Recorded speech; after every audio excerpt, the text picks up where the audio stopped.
Баршаңызға қайырлы күн, құрметті көрермендер.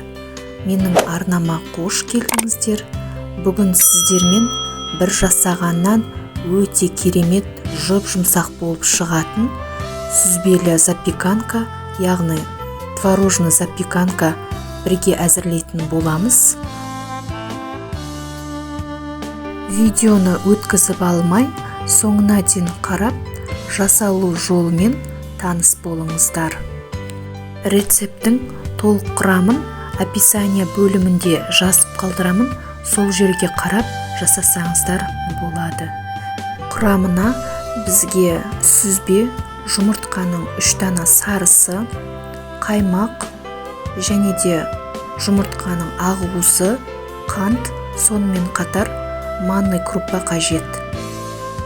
Ең алдымен 600 грамм сүзбемізді осылай ыдысымызға салып, үстінен шым-шым тұзымызды және де 3 дана жұмыртқаның сары уызын салып, дәл осы массамыздың үстінен қантымызды және де алдын ала дайындап алған қаймағымыз бен манный крупамызды салып, міндетті түрде блендеріміздің көмегімен қоймалжың біркелкі масса болғанша жақсылап блендерлеп аламыз. Егер блендер болмаған жағдайда шанышқының көмегімен де жақсылап біркелкі масса болғанша езіп алсаңыздар да жарайды. Біздің массамыздың арасында ешқандай сүзбенің түйіршігі қалып кетпейтіндей, яғни жұмыртқамызбен біркелкі болғанша жақсылап араластырып аламыз. Міне, біздің қоймалжың массамыз дайын. Дәл осы массамыздың үстінен лимонның қабығын алдын ала үккіштен өткізіп алып қосамыз, яғни лимонның қабығы біздің запеканкамызға өте керемет дәм береді. Сонымен қатар біз алдын ала жұмыртқаны ақ уызы мен сары уызынан бөліп алдық.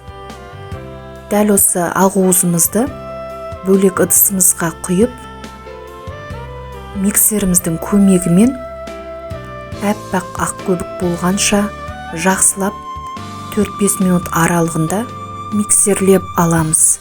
Осылай төңкерген кезде ешқандай түсіп кетпейтіндей болу қажет.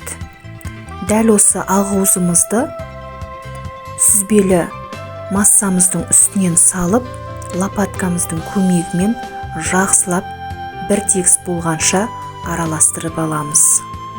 Жасалу жолы ұнаса, каналыма тіркеліп, лайктарыңызды аямай және де өз пікіріңізді қалдыра кетуді ұмытпаңыздар. 20 диаметрлік формамызды міндетті түрде сары маймен жақсылап майлап алып, үстінен дайын болған массамызды салып, осылай лопаткамен тегістеп аламыз. Және де алдын ала қызып тұрған 180 градуста 30-45 минут аралығында, яғни беті осылай сарғайып, қызарғанша пісіріп аламыз. Ыстық күйінде әсемдік үшін осылай бетінен қант ұнтағында сеуіп жіберсеңіздер өте керемет болып шығады. Арасының толықтай піскеніне көз жеткізу үшін осылай бір бөлігін кесіп көрдім. Мінсіз тәбет ашарлықтай өте керемет болып шыққан. Видеода көріп тұрғандарыңыздай бетіне шамалы ерітілген шоколадты құйып дастарханымызға ұсындық. Дәл осы рецептпен сіздерге де жасап көруге кеңес беремін. Үлкен кісілерге, балаларға нағыз десерт десем де болады. Дәмі 100% сөзсіз ұнайды деген ойдамын. Каналымды жоғалтып алмас үшін подписация қара батырмасын басып, және де қасындағы қоңырауша белгісінде баса кетіңіздер. Сонда менің әрбір салған видеом бірінші сізге көрінетін болады. Видеоны соңына дейін қарағандарыңызға үлкен рахмет.